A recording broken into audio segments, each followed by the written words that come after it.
Maharashtra 39 news network. सत्य बातमी, ठाम भूमिका. नंदुरबार जिल्ह्यातील 68 ग्रामपंचायत पोटनिवडणूक मतदान रणधुमाळी. खांडबारा सरपंच पदासाठी दिग्गजांची प्रतिष्ठा पणाला.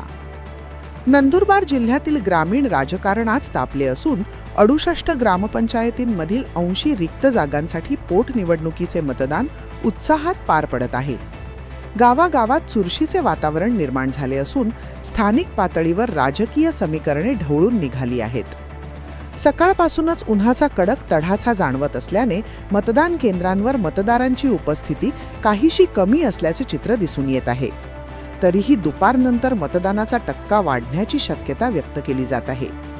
या निवडणुकीत अनेक ठिकाणी स्थानिक नेत्यांची प्रतिष्ठा पणाला लागली असून उद्या होणाऱ्या मतमोजणीकडे सर्वांचे लक्ष लागले आहे. विशेषतः नवापूर तालुक्यातील खांडबारा येथील सरपंचपदाची लढत अत्यंत प्रतिष्ठेची ठरली आहे.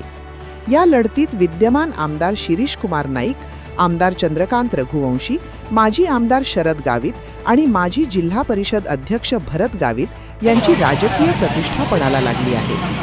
मतदार राजा नेमका कुणाच्या पारड्यात मतांचा कौल टाकणार याची उत्सुकता शिगेला पोहोचली असून या निवडणुकीचा निकाल अनेक राजकीय समीकरणे बदलू शकतो अशी चर्चा रंगली आहे. आता सर्वांच्या नजरा उद्याच्या मतमोजणीकडे लागले आहेत. महाराष्ट्र 39 न्यूज नेटवर्कसाठी जावेद खाटी, खांडबारा. नमस्कार, मी माजी सरपंच अविनाश गावित. आज 28 तारीख आहे आणि खांडबारा ग्रामपंचायती पोटनिवडणूक इलेक्शन चालू आहे.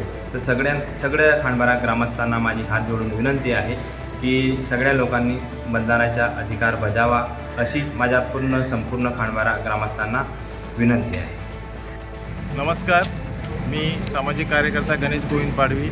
आज संपूर्ण खांडबारा परिसरातील तमाम नागरिकांना आणि तमाम जनतेला विनंती करतो की आज खांडबारा ग्रामपंचायतीची पोटनिवडणूक होत आहे. तर सर्व लोकांनी शांततेत आणि भरपूर प्रमाणात येऊन मतदान करावं आणि हे मतदान पार पाडावं ही अशी मी सर्व ग्रामस्थांना विनंती करतो आणि हा लोकशाहीचा विजय व्हावा हीच एक विनंती करतो.